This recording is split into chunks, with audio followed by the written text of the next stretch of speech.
every parent under the sound of my voice today is falling somewhere in between curiosity and completely freaking out about AI.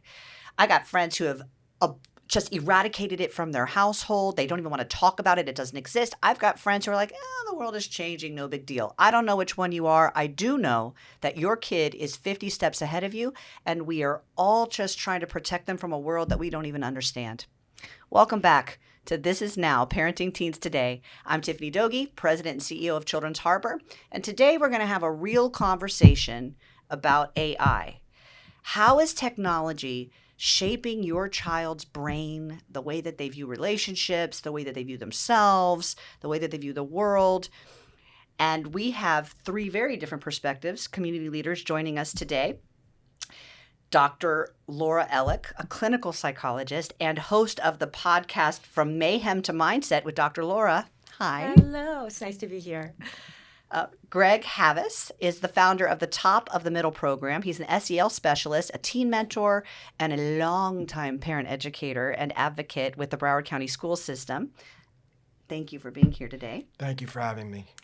And Dr. Brandy's in the house, my unofficial co-host, the yin to my yang, with Changing Tides Therapy. Thank you for being here again. Thanks for having me back. Okay. Always excited to talk. Awkward introductions are over now. I am really glad you're all here because this conversation could not be more relevant. Yes. I feel like we're playing an exhausting game of whack-a-mole. So let's start with a basic question. From your perspective, what's the first thing that parents actually need to understand about AI before they can really protect their teenager nowadays? So I think that the biggest thing that parents need to know with anything that is going on in the world today is, number one, take a pause and don't panic. Because we know that if you panic, things are not going to go well. So parents have a tendency to panic, pull away all of the phones and the TV and cutting everything off. Take a break and learn about what AI is. Figure out what is this that we're fighting. And are we really fighting, or are there ways that we can actually harness AI to its advantage? So that would be the number one thing that I would say to parents right now. Try to learn, try to understand. Try to learn and understand before you start acting. Adapt. It's here to stay. It's not going anywhere.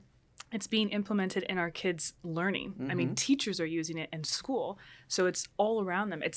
I kind of equate it to back in 2012 when the Instagram boom happened and social media was, on the rise and it was everywhere and their friends were having it. Well, it's not just their friends, but it's being integrated in all kinds of applications that we use, including their education. So it is surrounding them everywhere. We have to learn to adapt so we don't lose them in that and have such a far disconnect between parents and caregivers and what our kids are being exposed to. So adapt. Get ready. Greg? I think it's important for parents to educate themselves. There's a lot of parents that I speak to that are they're in the woods about all of this, and their kids are way far ahead of them. And the AI can shape, they include stereotypes and information and harmful stuff, along with all of the good that it does. And parents need to be able to differentiate between that. And as with any parent-child relationship, to really be involved with their children and really get an idea of what they're into. I'm so glad that you mentioned that because we are going to tackle three very specific areas of concern that I keep hearing over and over and over again. And the first area is really about what I call emotional outsourcing. Like, our kids are going to ChatGPT instead of their parents to discuss deeply intimate issues. And again, I've got people in my life who are like, cheaper than a therapist. And I've got people in my life who are like, but they're not talking to me. So I'm coming to you and I'm saying, why is this dangerous, this emotional outsourcing? So I'm just going to say this isn't so dissimilar from when AOL started and there were chat rooms. And people would go into chat rooms to make friends. And there were chat rooms. Am I dating myself? I don't remember this. There were chat rooms for every single kind of group that was Yep. out there. And so people would join these groups. And there were honest people who joined the groups who wanted to join, well, there wasn't pickleball back then, but let's say, video games for teens. And they would join this room. And then as we learned more about the chat rooms, we found that there were people who were faking who they were in the chat room. So this is nothing. This is nothing new. So yes, kids are they're always looking to different ways to get information rather than going directly to their parents. When we were kids, it was the encyclopedia, it was, secret TV shows, it was calling those, 1-800 numbers. There were a lot of different ways to get information.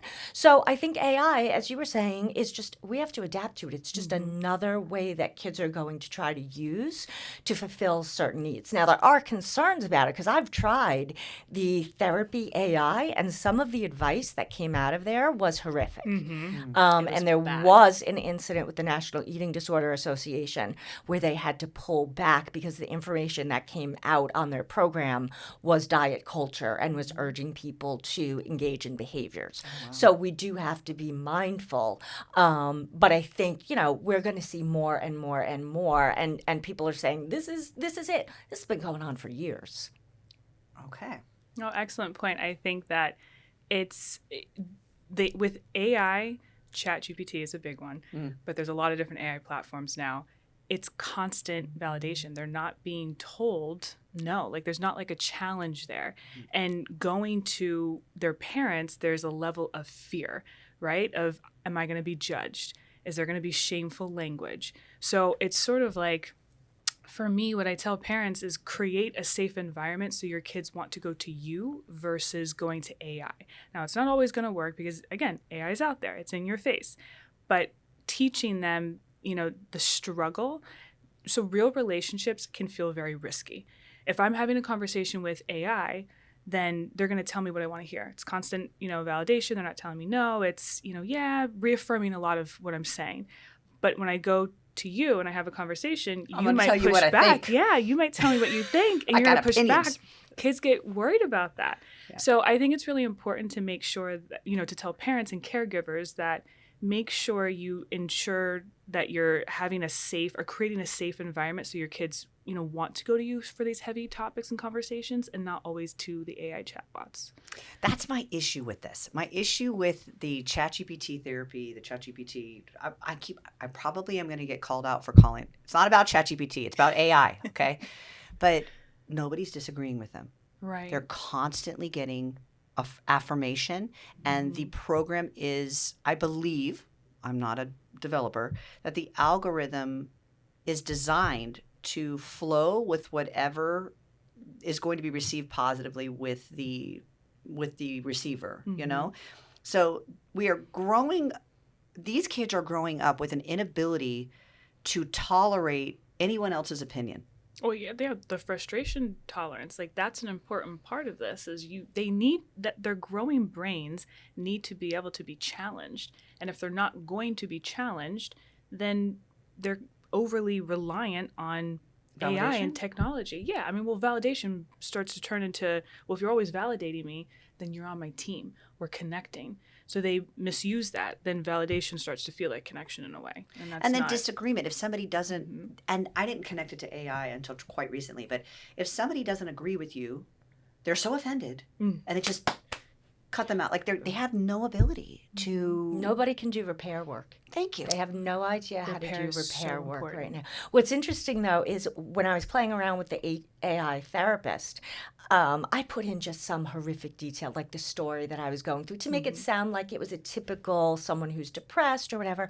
And AI came back with, I feel for how horrific your life is, or something like that, right? And so I answered back with, I don't need to be pitied. I wanted to argue and see what AI would do with that. And AI did do repair work.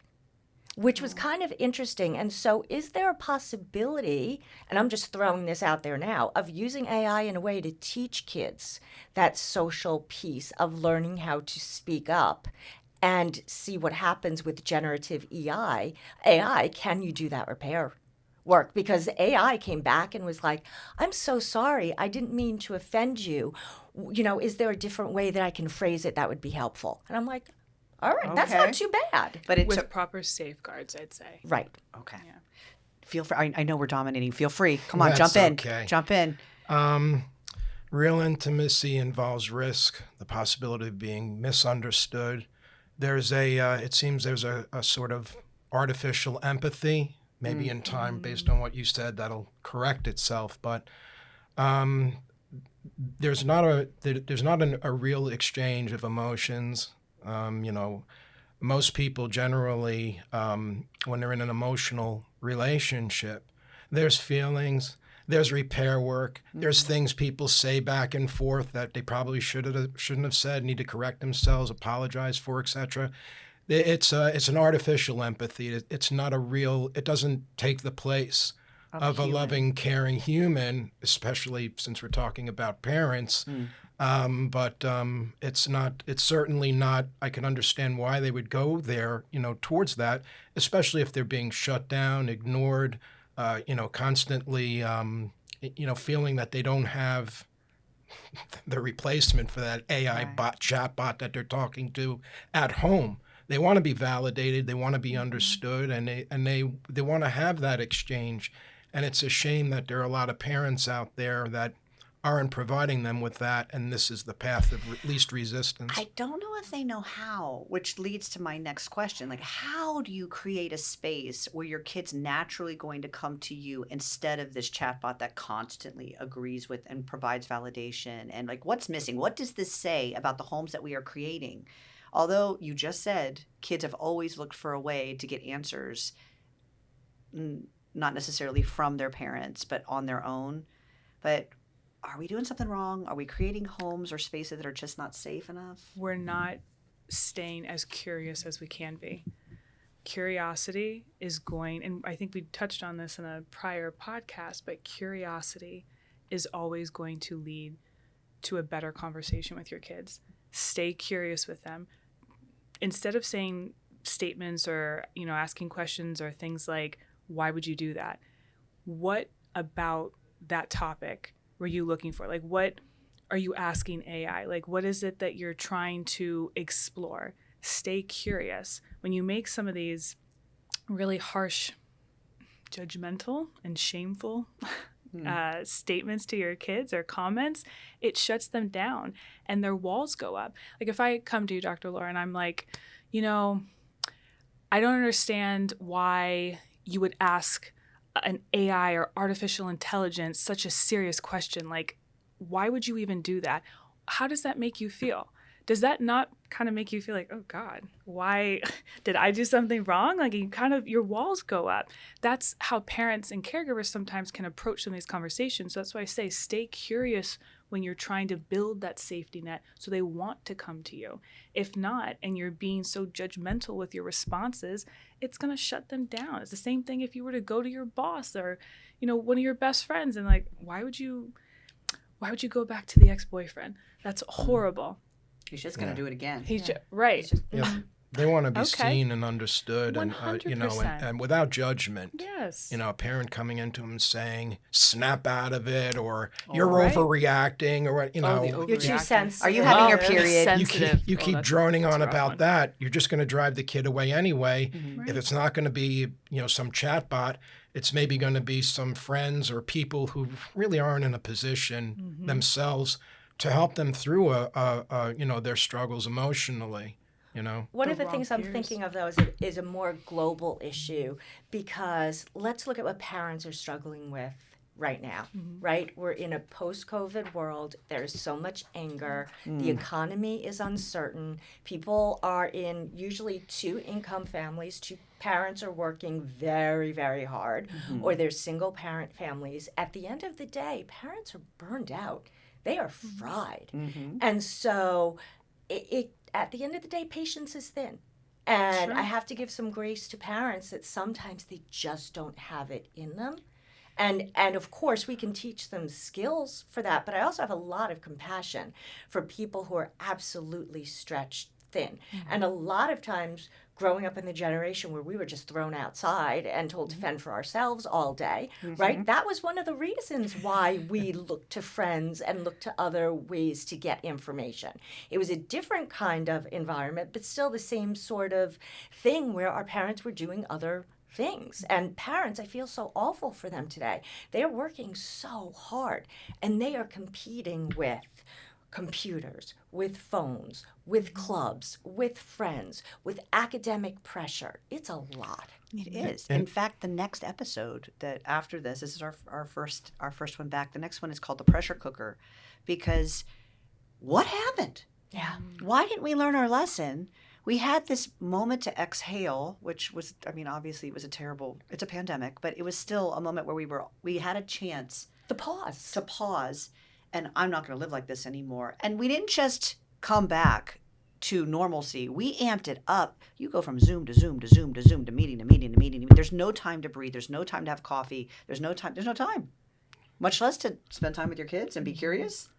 Well, there's another part of that aside from two income families and kids are left alone a lot of the time. There's a lot of parents who deal with their own unresolved generational trauma. That could be in the form of various types of abuse, neglect, isolation, Addiction. addiction as well.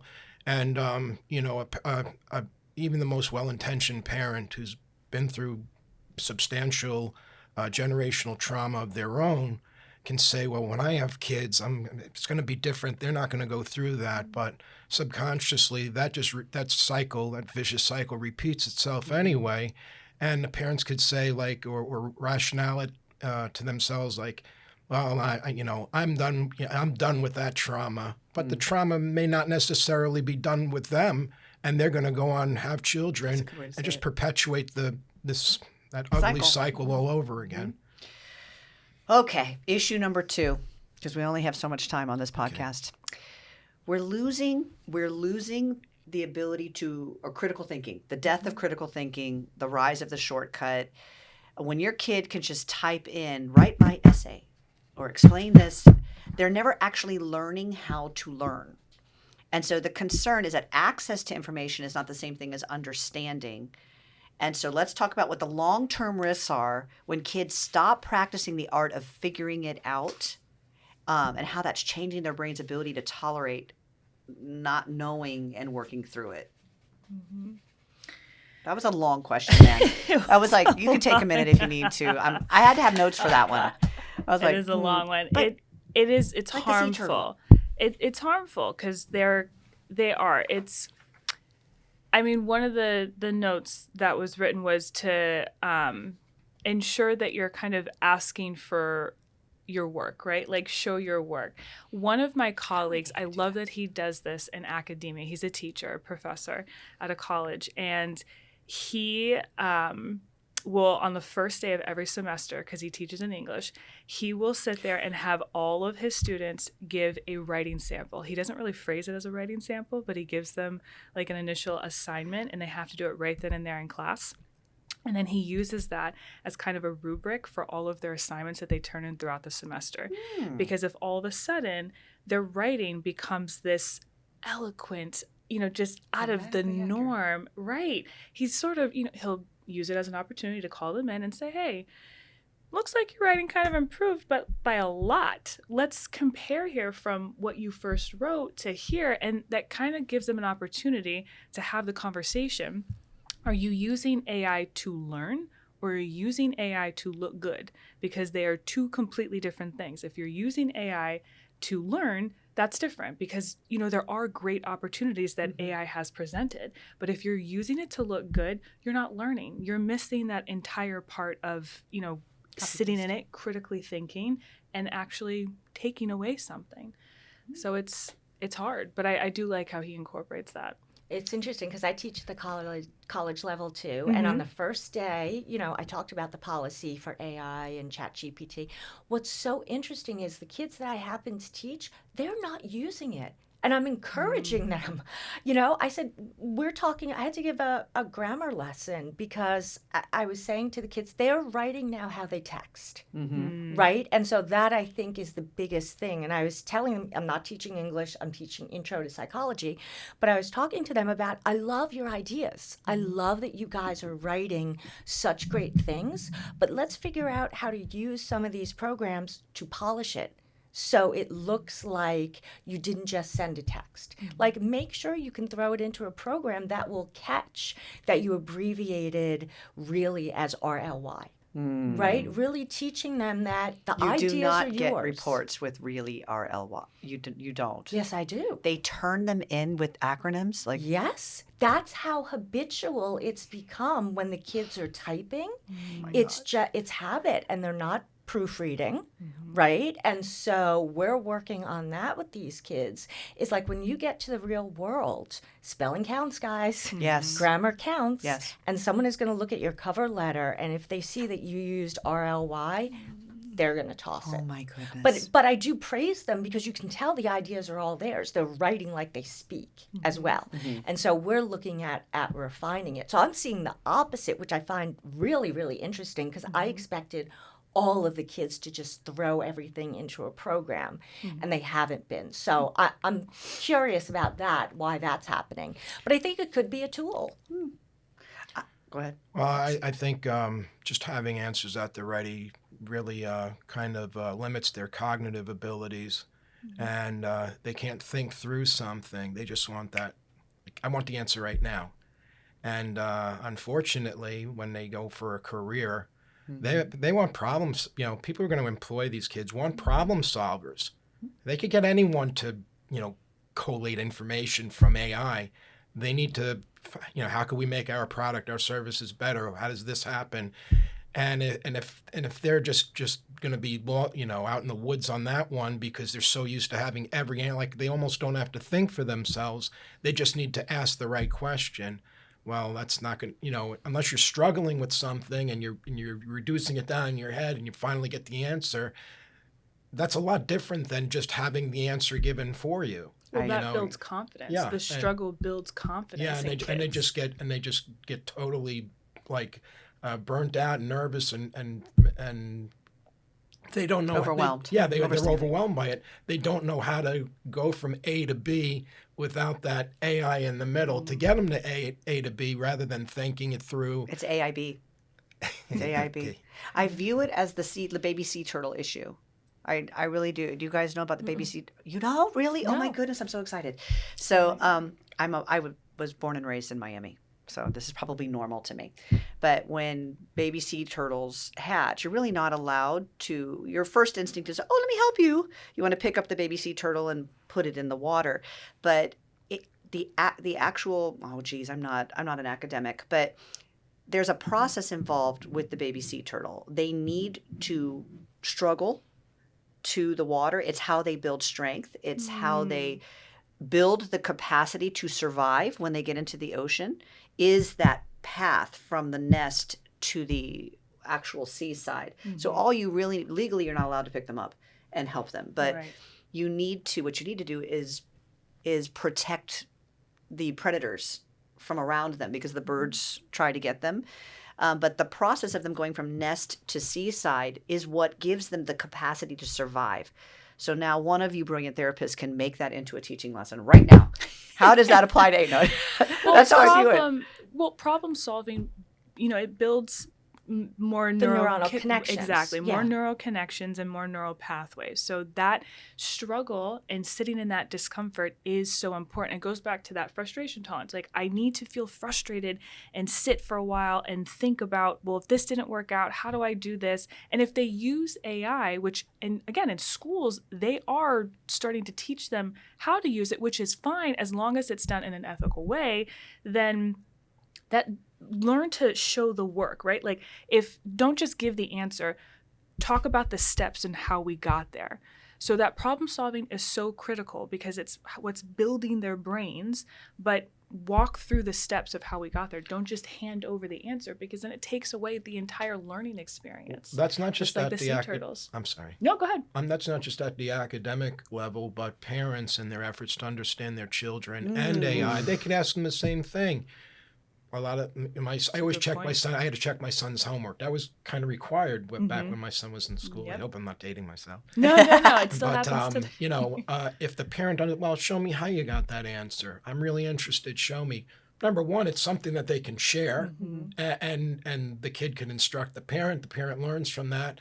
The kid sees the parents engaged and feels good about that. So, I think that both teachers and parents perhaps play a role in that. The teacher can instruct them, okay, here's how you use AI the right way, for lack of a better way. And a parent could say, well, show me how you do that to how you get those answers as a means of understanding AI and fortifying their relationship and being a part of things. Because I think there's a lot of parents out there who just, because of a lack of knowledge, they just Learning together. Yeah. It's And like the math. That's exactly right. Do you remember? So they talk about that now, how there's a new way of learning math. I don't like it. I do not like so it. hard. It's not No, great. it's not okay. But parents get so frustrated, right? And then it turns into a fight. It used to be a fight in our household back in the day. And I know that it happens currently. But if they do exactly what you're saying, Greg, is if they walk through and say, okay, show me how you got there, it is a way for them to connect and learn together. I think that's such an important part. Here's the thing. This goes far beyond the AI, though. Let's go to the fact that kids are not learning handwriting anymore. So what's the impact of that on the brain? Let's think about. I had a conversation with a neuroscientist about this. First of all, there's the connection between your motor skills and what's going on in the brain, right? The actual learning how to write is activating a certain area of the brain that we're not doing anymore. And what about, and you know this, as a psychologist, the planning. You plan when you write. You're learning how to write enough words on the page that they're not squished together or they're not so big. We're learning all of those skills when you're writing, and we're losing all of that too. And that's affecting certain areas of the brain where that area is not being developed in the same way. I have a question. So in that, when you type, is it the same as handwriting? My guess from what I talked to him about, different areas of the brain. Oh my goodness. Yeah, I don't think they're the same. I want to know so much more about And that. that's the planning. If you do a neuropsych evaluation on someone, or you're looking to see did someone have a stroke or not have a stroke, one of the first things that you do with them is you ask them to write certain shapes on a piece of paper, and you can actually evaluate where the damage is in their brain, or if they do have damage in the brain, by how they plan to attack the task. So if all of the shapes are in the upper left-hand corner, they may be having a visual problem. There may have been something a stroke or a hemorrhage that happened in an area of the brain where they don't see part of the page, and so they're crunching everything up in this corner. We are losing so much information. That is so interesting. The over-reliance on technology. Right. Yeah. That's an episode in itself. That is so interesting to me. I cannot. I hope I'm not revealing something. The handwriting for me. Why are they getting away from handwriting? I don't know. I mean, cursive definitely. They don't learn cursive. Yeah, they anymore. stopped teaching cursive. I didn't know pretty print. sad. My kids don't know how to sign. Like a check, they don't know what a check is, a checkbook, right? They don't know how to. I had to teach them how to write a signature for when they were, doing official documents. Okay, interesting. All right, let's move on to issue number 3. That is so. Right. That's a whole other episode. Blurring moral boundaries. Issue number 3. Cheating used to be, I'm looking at your answers. Now you're asking ChatGPT to do an essay, similar to our last conversation. So are study hacks like ChatGPT or bots, not just ChatGPT, just another form of cheating? Or is this an updated version of the great controversy of 1993 or 1989, which was the scientific calculator? Do you remember that? When scientific calculators, it was this big, huge ethical debate. You're not going to be able to have a calculator in your pocket. You're going to have to learn how to do this. Like, it was this big controversial thing when I was in school, was the scientific, make sure that the scientific calculators are packed in your bag when you take this test. So are we Are we over exaggerating? Is this the great scientific calculator debate of 2025? Or is this cheating? Let's start here. Is it any different than copying from an encyclopedia? I never copied from an encyclopedia. No, because you don't cheat, right? But people Did you? No, but Oh, good. people who are going to cheat are going to find a way to cheat. to do it no matter what, whether it's ChatGPT, AI, an encyclopedia, a book. But I think it's much easier and much more tempting to do it when the information is so right there. accessible. Okay. I mean, it's an app now. I have opinions. Right? It's an app that they can just input the answer and that's it. Over. That's what it is. Well, Over.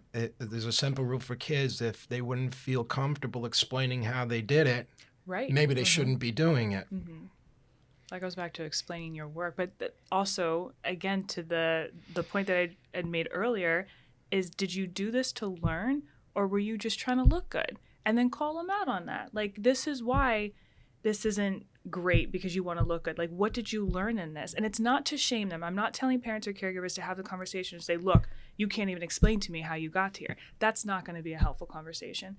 Teach them how they can safely learn yourself, but teach them how they can safely use AI to help them with the process. So if it's a complicated math problem, which I get it, work through the problem on your own, go ahead and use AI to help step by step, but then talk about it together. That way you're both having a learning opportunity. Don't just go over and copy and paste, because when push comes to shove and you go in for those SATs, ACTs, or those big, university testing scores, you're not going to score well. And your professors are going to know it. Your supervisors, when you try to go for a high level position, they're going to know. Oh, yes. That's not There's a what's cadence to happening. these bots. Like, Yeah. you can, Absolutely. if writing is your it's not just the thing. M dashes. No, Because that's it's not how a just lot of dashes. them try to say, oh, well, you used an M dash. I know that you copied and pasted. It's not just the M dashes. They're clever enough where they got past that. They can see if it's, not the same wording that they would use or the same language, right? Which can develop, but there's patterns. You're right, the cadence. There's a cadence to the bots that's very, very obvious. But let's be serious. We have adults who have not learned how to use this. Yeah.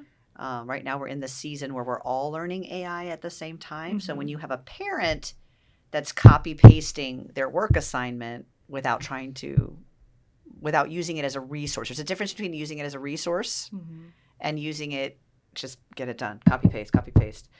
How are we teaching her? So, but when you're talking about ethics and integrity to your kid, how do you do this? How do you teach these concepts now in a world where it's easy answer, and you're trying to explain to them, no, there's no integrity in this, and you sound like you're preaching to them from a landline. You sound like you're from the dinosaur age. In my day, we had integrity. Like, it's how? One of the things that I think about is, okay, so what is the rationale behind taking the shortcut, right? So, for example, we talked about kids are feeling so much pressure. My daughter's a junior in high school. The pressure that she feels to get into a good college. There's no guarantee that your grades, your sports, your this, your that is going to get you into the college that you want to go to. So kids are feeling immense pressure.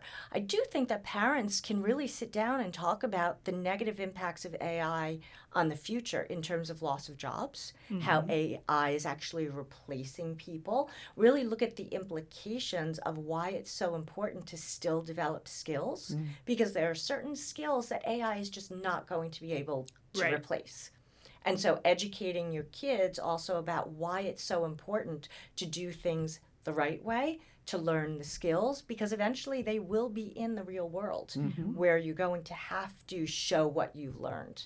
That's going to be a real rude awakening for these kids if they don't understand. But I often want to find out, like, what's going on. Is it like the Instagram effect, or if I post the right video, I'm going to go viral overnight and then I don't have to worry about anything, so let me just take the quick route and really explain it's stealing. It's another form of stealing. It is another form of stealing. I could tell you have something to say. You could also ask them as well, what's the difference between doing your work and cheating, and how are you using AI in order to do your assignments? Where does it go from doing your own work to cheating? And where's the line? Yeah, where do you draw that line? Yeah. How do you view that? And again, that goes back to honesty, accountability, integrity. You want them, hopefully, to do mostly their own work, and then to use that as a guide, as a helping hand. But As a you also, polishing yeah, tool. yeah, you don't want you want them to do the heavy lifting, and they should be accountable enough to where they would want to do the heavy lifting and be honest about what they're talking to you about. And again, it all goes back to if your child hands you an assignment that they used AI on, that looks great. Explain it to me. Mm-hmm. If they're just coming up with nothing, that maybe there's a conversation that needs to be had. Tell me more about too. this section. Mm-hmm. And if they don't have any clue what you're talking about, it's because they didn't write the section. We have to look at accountability with parents too, as you were talking about with the baby turtles. Going back in time, I remember when my kids were in preschool and kindergarten, you could tell some kids didn't do the project. Mom and dad had a great time doing the project. And so we're looking at patterns that may have been established a long, long time ago Very too. true. That is true. Very true. He didn't build that volcano. Yeah, it's not enough to say, are you done with your homework and studying? Yeah, I did it. See here it is.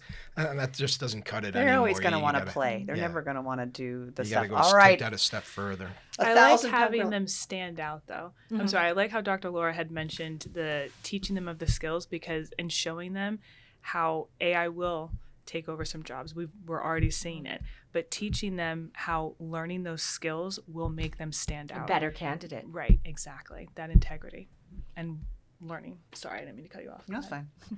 1,000-pound gorilla. Here we go. This is the most controversial question that I received on this topic. Ready? Should we, as parents, be checking their chat histories? Is that privacy or protection? Is that a boundary crossing? Or is it a responsibility of a parent? Because it goes right into my favorite theme of you're not your kid's friend. You're not your kid's friend. So I know this we could have very different. I didn't even ask you beforehand. Should we be protecting our kids by checking their chat histories? It's a fine line. It's fine. It's a fine line because once you cross it, it's so hard to come back. It's like, think back to, did you have a diary? Did I was anyone have a just thinking diary? the I same did have a thing. diary. I did, Okay. and this was a traumatic memory for me. Yes. Uh-huh. Yes. The moment I had found out that my parents, they'll never confess which one it was, but I have an inkling. It was your mom. It probably was Yeah. my mom. It was my mom. The moment I found out that they had gotten into it, that was it. I was so hurt. Never I wrote was again. so I didn't hurt. write for years. Yeah. I I didn't write for shut years. down. It was such a gross misuse of trust. It was painful. So it's a fine line between checking those chats. I think a good rule of thumb, if AI is all that they talk about in their social circles from a school standpoint, if it's constantly referenced all the time, there's a level of dependency there. Then let's start talking about it. Like, let's go through your history together or ask those questions. What are some of the things that you're asking AI to include yourself in that conversation? Connect with them in that way. But if you're just going to go through their chat history, that becomes problematic. Try to get them to lean into showing you or having the conversation with you versus just sneaking into their computer or their cell phone and going through their chat history, because the likelihood of you slipping up one time and mentioning something that only they talk to an AI bot with is pretty high. And the second you do, that trust is so hard. Okay, so Dr. To Bernie's come a back hard from- no. For younger kids, some supervision may be necessary because Sure. of the scope of AI. But when it comes to teenagers, nothing beats having the open and honest conversation about it, and going back to what we had spoken about. How does that work? How are you feeling about it? And just having that emotional conversation that they can never have with some chat bot. And they're not challenged. They're not. The AI is just a yes man for them, rather than getting down into what's and kids know the difference. Teens especially, they know the difference. And when they see that you're engaged like that, I think that they're more likely to open up. And you never have to, within reason, go through anything that they're writing. If they're just if they show that you really care, you're really concerned, you're really interested in, what's going on with them, and you'd love to know. Curiosity. Yeah, that there's just, I don't think there's anything that takes the place of that, you know? Yeah, and I'm not a hard no. I'm not a hard no. Felt like a hard because no. I'm not a hard no. I just want parents and caregivers to understand that there's a fine line, and if you build that trusting relationship with your child and you lean into that curiosity, you'll get more, right? And then you will less likely have to be curious about what's happening. But yes, there could be some supervision in some ways. And you can sit there and say, as a parent, as your caregiver, if I start to feel that things are unsafe, then I want to go through some of it. I don't have to read all of it, but I kind of want to know what these conversations are like that you're having with these AI bots. I think that's really important. Is the same way that at the beginning of every session you explain confidentiality, Yes. right, to Yes. people. There's always this thread that hopefully the parents have set the tone a long time ago that you can trust me to come to me with anything, and there won't be any judgment, and I'll support you, and there won't be anger, and we'll work through it together. And if I see some things that are pretty significant going on, I may ask you to hand over your phone so we can go through Absolutely. it together. Not for me to just read it without you here and find out who you have a crush on or whatever. I don't care about that. It's the other stuff that I'm concerned about. And I Safety. think make it a togetherness thing, which is so much less damaging than going behind Secret. someone's back. We're Secrets. teaching them no secrets, and then you have the secret. Yeah. Right. My son and I, we have no secrets. We're very close. We talk about everything personally, professionally, etc. I never felt the need to go through his drawers, look in his, even from when he was a kid, and to find out what's going on there, because we always talked about stuff, and he always felt comfortable. Hey, Dad, I have a problem with this and that, and to what do you think I should do or whatever. I loved that he would do that, and now here we are as adults.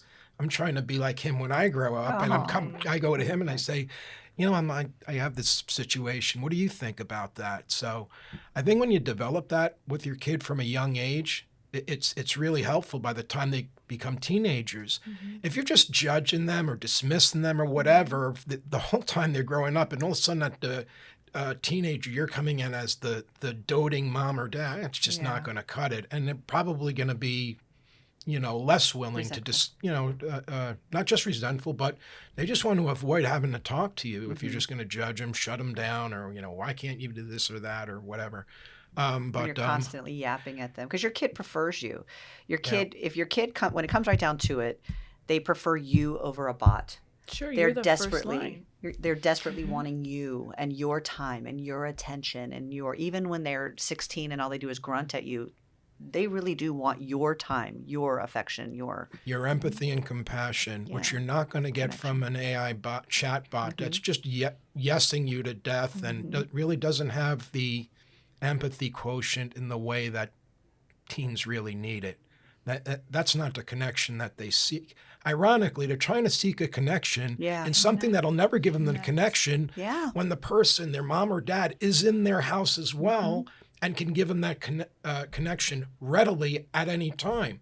And it's a shame that they have to make that, if they're put in a position to make that decision, something's already way wrong with that, parent and child relationship that needs to be rectified or should have been dealt with a long time ago. And it can be rectified. It can. So if you're distant from your kid and they're not coming to you and your home isn't this home that we keep describing where they talk to you about everything and it can be fixed. How? This is our last thing. How does a parent who's like, I wish my kid would talk to me. I wish I had that relationship. What's their first step to connecting in a genuine way? I think there are a couple things for that. I think, number one, if you've recognized that you haven't connected with your child, I love doing the repair work. I love going to your child and saying, look, I just want to be able to tell you that I feel that I haven't been as responsive to you as I wanted to be. I've been overwhelmed, and that's no excuse, but I'm really trying to be here for you. And then do it. So even if a kid, and this is where technology is great, even when my teenagers didn't really want to have anything to do with me, I would text them all the time. Hey, I'm thinking about you. Hey, how was your practice? Mom. Hey, just checking in. Wanted to see how you are. So just so they know that Thinking about them. thinking about them, and they can reach out at any time because I'm here. Baby steps. Baby steps. Time. Yeah, it was still a way to connect. I mean, when you know better, do better. Now that you have the tools, or that you're learning the tools and access to the resources, start applying them. And I think I say it on almost every podcast. Connect. Communicate. You do. Connect is her word. Connect and communicate. It can be in small ways. I love the texting that you just mentioned. A simple text, hey, just thinking of you, Memes. or memes. We communicate via, memes on social media now with our friends, with our family. It's the same thing you can do with your kids. If there's something funny that reminded you of, a memory from when they were kids or something that happened last week, do that. Schedule some family time. You guys are off of your phones and all technology, and Put it's your just phones you away. and them. Yeah, Yes. Connect, communicate. When you know better, do better. Be empathetic, validate their experience and their emotions, and then examine your own expectations. That goes back to my LOVE acronym. Listen, offer support and resources if they ask. Most of the time, they just want you to listen, validate their experience and their feelings, and then examine their own expectations. Beautiful. Okay. Thank you for your time today. Well This has said. been, Thank you. they're flagging me down. So thank you so much for your time today. Really appreciate you coming to the table to talk about this. And I will funnel those questions to you guys so that people have an opportunity to hear more when we air the episode, if they have any extra. Great. So That'd be thank fun, you yeah. so much. Oh, great. Thank Thank you. you Thank so you for much. joining us. And we'll see you next time on This Is Now Parenting Teens Today.